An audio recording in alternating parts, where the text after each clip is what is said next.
ఛత్తీస్గఢ్లో భారీ ఎన్కౌంటర్ జరిగింది. సుక్మా జిల్లాలో మావోయిస్టులు భద్రతా బలగాల మధ్య ఎదురు కాల్పులు జరిగాయి. ఈ ఎన్కౌంటర్లో 10 మంది మావోయిస్టులు మృతి చెందారు. సుక్మా జిల్లా కొంట పరిధిలోని బెజ్జీ అటవీ ప్రాంతంలో కిస్టారంలో ఎన్కౌంటర్ జరిగింది. ఘటనా స్థలం నుంచి భారీగా ఆయుధాలు స్వాధీనం చేసుకున్నారు. కూంబింగ్ కొనసాగుతోందని అధికారులు తెలిపారు. ఇప్పుడు పోలీసులు అమరవీరుల స్తూపాలను కూడా జేసీబీలతో కూల్చివేస్తున్నారు.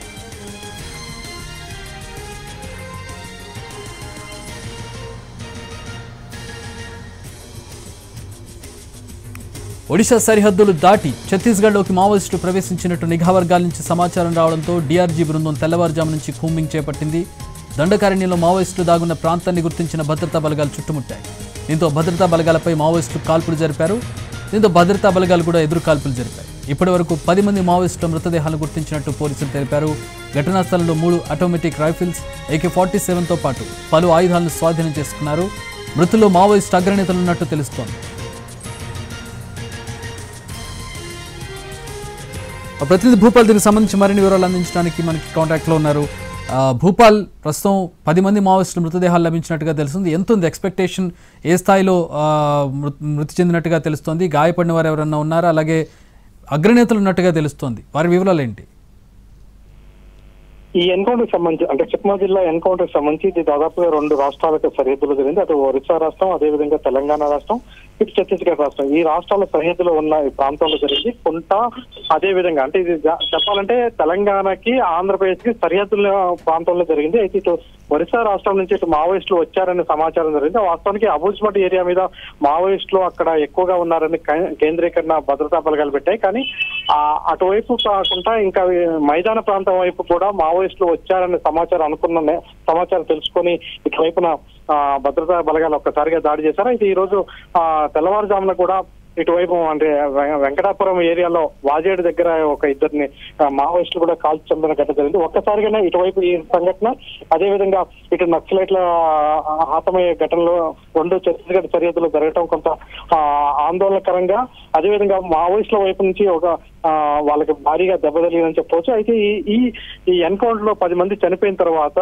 అంటే ముఖ్యమంత్రి కూడా అభినందనలు చెప్పడం జరిగింది. అంటే ఈ ఎన్కౌంటర్ లో సక్సెస్ఫుల్ గా నిర్వహించారని అభినందనలు కూడా చెప్పడం జరిగింది. మరోవైపున ఐజీ సుందర్ రాజన్ కూడా ఈ ఎన్కౌంటర్ లో మృతి చెందిన వారి మీద రివార్డులు ఉన్నాయి. ఆ రివార్డులతో సంబంధం లేకుండా ఐజీ 2 లక్షల రూపాయల పారితోషికాన్ని కూడా ప్రకటించడం జరిగింది. ఈ నేపథ్యంలో ఈ ఎన్కౌంటర్ లో ఇప్పటి వరకు ఉన్న అంటే గుర్తించడం అనేది పూర్తి స్థాయిలో ఇంకా జరగలేదు. అగ్రనేతలు ఉన్నారని పోలీసు వర్గాలు అంటే భద్రతా బలగాలు అదేవిధంగా ప్రభుత్వం చెప్తున్నప్పటికీ ఎవరైతే ఉన్నారనేది మాత్రం ఇంతవరకు బయటికి రాలేదు. అయితే మృతదేహాన్ని గుర్తిస్తే అంటే వీళ్ళందరినీ మృతదేహాలన్నీ కూడా ఇటు కొంత ఆర్డీఓ కార్యాలయానికి తీసుకుని వెళ్తున్నారు. అక్కడి నుంచి పోస్ట్ మార్టం నిర్వహించిన తర్వాత ఎవరైతే చనిపోయిన వాళ్ళని గుర్తించడం కోసం మాజీ మావోయిస్టులని వాళ్ళందరూ కూడా తీసుకొచ్చి చూపించడం జరుగుతుంది. ఆ తర్వాత ఎవరినైతే గుర్తించామనేది అంటే అనౌన్స్మెంట్ జరుగుతుంది. అయితే ఇప్పటి వరకు అయితే అధికారికంగా అగ్రనేతలు ఉన్నారని పోలీసు వర్గాలు చెప్తున్నప్పటికీ అధికారికంగా మాత్రం ఎవరు ఉన్నారనేది ఇంకా స్పష్టత రాలేదు. సంతోష్. భూపాల్, నేను చక్రిని మాట్లాడుతున్నాను. ఇప్పుడు ఎంతమంది ఈ ఎన్కౌంటర్లో పాల్గొన్నారు? అంటే మావోయిస్టుల తరపు నుంచి ఎవరైనా పారిపోయారా? అందరూ ఎన్కౌంటర్లో మృతి చెందారా? ఈ ఎన్కౌంటర్ సంబంధించి దాదాపుగా అక్కడ 35 మంది వరకు కూడా సమావేశం అయ్యారని ఎక్స్పెక్ట్ చేస్తున్నారు. అక్కడ ఒక మనకు విజువల్ లో చూడొచ్చు. అంటే దానికి సంబంధించి మొత్తం కూడా అంత స్తూపాలని కూడా అక్కడ ఒక స్తూపం ఉంటే ఆ స్తూపం దగ్గర ప్రత్యేక సమావేశం జరిగారు.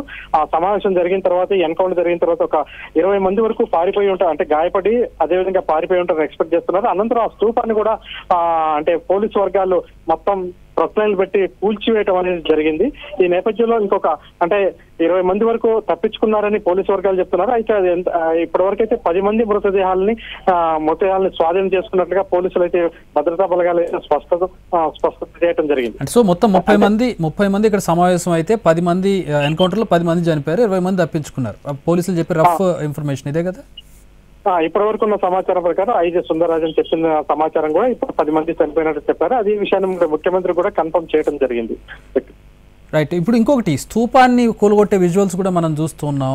ఈ కొత్త రకమైనటువంటి కార్యాచరణ కనపడుతోంది పోలీసుల దగ్గర నుంచి. గతంలో ఇట్లాంటివి ఏమైనా జరిగాయా? ఇట్లా బుల్డోజర్లు తీసుకెళ్లి స్తూపాలను కూలగొట్టడం అనేది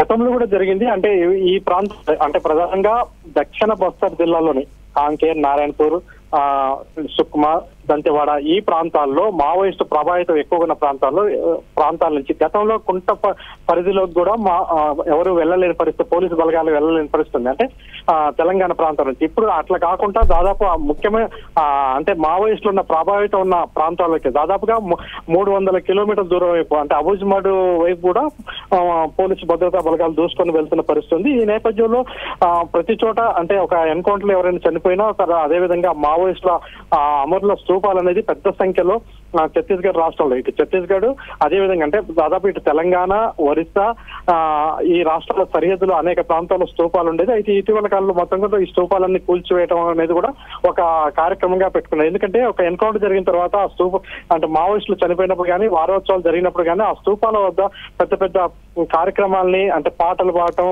అదేవిధంగా అక్కడ ఉన్న గిరిజనుల్ని ప్రోత్సహించడం ఇవన్నీ కూడా మావోయిస్టులు చేస్తున్న పరిస్థితి. ఈ నేపథ్యంలో అట్లాంటి అవకాశం కూడా లేకుండా చేసే విధంగా ఈ స్తూపాలను కూడా తొలగించే కార్యక్రమం అంటే ప్రొక్లైన్ అంటే జేసీబీలు ప్రొక్లైన్లు పెడితే గానీ వాటిని కూల్చలేనంతగా బలిష్టంగా గట్టిగా ఆ స్తూపాలని నిర్మించడం జరిగింది. వాటన్నిటిని కూడా అత్యధిక టెక్నాలజీతో ఈ స్తూపాలని కూల్చివేస్తున్న ఘటనలు కూడా గత సంవత్సర కాలంగా జరుగుతుంది. Thanks for the updates Bhupal. जिले में लंबे अरसे बाद जो है उसकी बड़ी सफलता मिला।